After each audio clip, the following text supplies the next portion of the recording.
ये क्वेश्चन पढ़ो। इसमें लिखा हुआ following table gives data about the single slit diffraction experiment. जब इतनी वेवलेंथ है लैम्डा, तो कॉरस्पॉन्डिंग जो एंगुलर विड्थ है हाफ, वो कितनी आ रही है? थीटा। जब लैम्डा को चेंज किया लैम्डा से पी लैम्डा, तो पी लैम्डा चेंज करते जो एंगुलर विड्थ है वो थीटा से कितनी हो गई? क्यू थीटा हो गई। तो क्वेश्चन में पहला पार्ट क्या पूछ रहा है? Find the ratio of width of slits used in two cases. Slit width का रेशियो निकालना है, ए का रेशियो निकालना है पहले पार्ट में। ठीक है, करें स्टार्ट। पहले पार्ट में क्या निकालना है? ए का रेशियो फाइंड करना है। तो देखो ए का रेशियो कैसे निकालोगे। मेरे पास फॉर्मूला क्या होता है? थीटा कितना होता है? तो यहां से ए क्या आएगा? ए क्या आएगा? Lambda by theta. तो पहले वाले के लिए वेवलेंथ लैम्डा है, एंगल कितना है? थीटा। तो क्या चेंज आएगा? तो फर्स्ट केस के लिए तो ए आएगा। हाँ ठीक है भाई, ठीक है। तो ये आएगा थीटा। अब तेरी लैम्डा बाय थीटा, तो ए आएगा लैम्डा बाय थीटा। पहले केस में क्या आएगा? Lambda by theta. Second case A dash, जब ए डैश होगा तो आएगा लैम्डा डैश और थीटा डैश। लैम्डा डैश कितना है? नया लैम्डा पी लैम्डा, और नया एंगल कितना है? Q theta. तो ये हो गया पी लैम्डा और ये हो गया क्यू थीटा।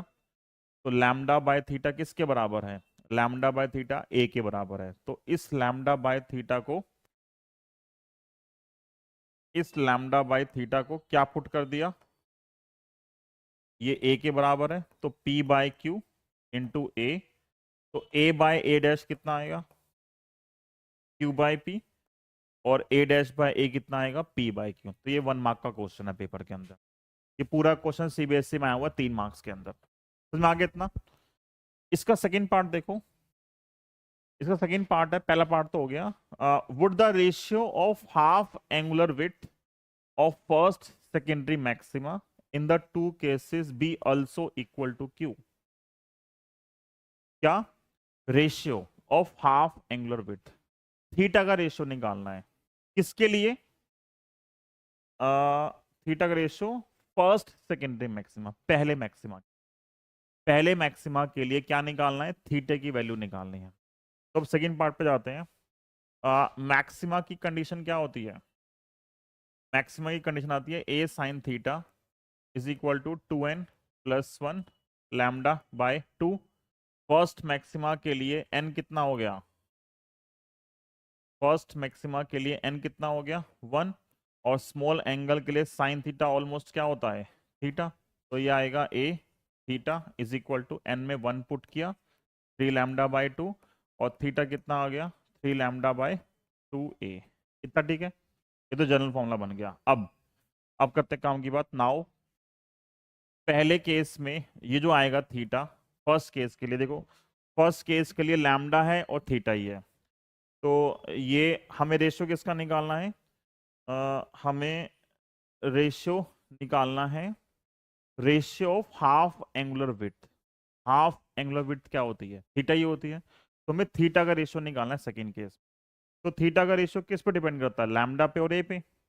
तो पहले केस में थीटा कितना आएगा? वही 3/2 फिक्स है, लैम्डा और ए ही आएगा, तो कुछ कर ही नहीं सकते, फर्स्ट का तो सेम ही आएगा। तो जब सेकेंड केस निकालेंगे थीटा डैश, तो सेकेंड केस में 3/2, जहां लैम्डा था वहां पे लैम्डा डैश, जहां ए था वहां पे ए डैश, क्योंकि दोनों अलग हैं। ठीक है, सेकेंड केस में। तो देखो अब यहाँ पे 3/2, लैम्डा डैश की वैल्यू कितनी है? P lambda. कितनी है? P lambda. और ए डैश की वैल्यू हमने फर्स्ट केस में निकाली है। कितना है A dash? P by Q A. क्या है? P by Q into A. यही है। क्या आएगा? पी से पी कट गया, हाँ, और क्यू ऊपर आ गया, तो आएगा क्यू बाहर आएगा, और अंदर क्या बचेगा? 3/2 लैम्डा बाय ए आएगा। 3/2 लैम्डा बाय ए किसके बराबर है? थीटा के बराबर है। तो थीटा डैश कितना आ गया? Q theta. तो थीटा डैश बाय थीटा क्या आएगा? क्वेश्चन क्या पूछ रहा है? ये पूछ रहा है क्वेश्चन कि would the ratio of half angular width of first secondary maxima in two cases be also equal to Q? तो yes, is equal to Q. समझ में आ गया?